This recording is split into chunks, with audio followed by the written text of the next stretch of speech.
আসসালামু আলাইকুম ভিউয়ার্স, আরও একটি সেল আপডেট।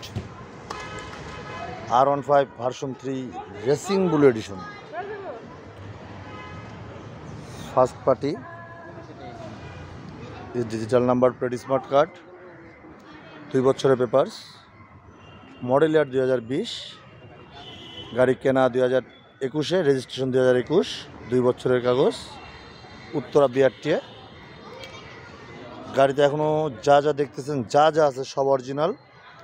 গাড়ির চাক্কা থেকে শুরু করে সব কিছু অরিজিনাল অবস্থায় আছে। গাড়ি জেনুইন রান 22,339 কিলো। যারা বাইকটি নিতে চান অবশ্যই আমাদের স্ক্রিনে দেওয়া নাম্বারে যোগাযোগ করবেন। আর এমন আরও ফ্রেশ কন্ডিশনের বাইকের ভিডিও এবং অ্যাড পেতে অবশ্যই আমাদের চ্যানেলটি সাবস্ক্রাইব এবং ফেসবুক চ্যানেলটিকে ফলো দিয়ে রাখবেন। আসসালামু আলাইকুম।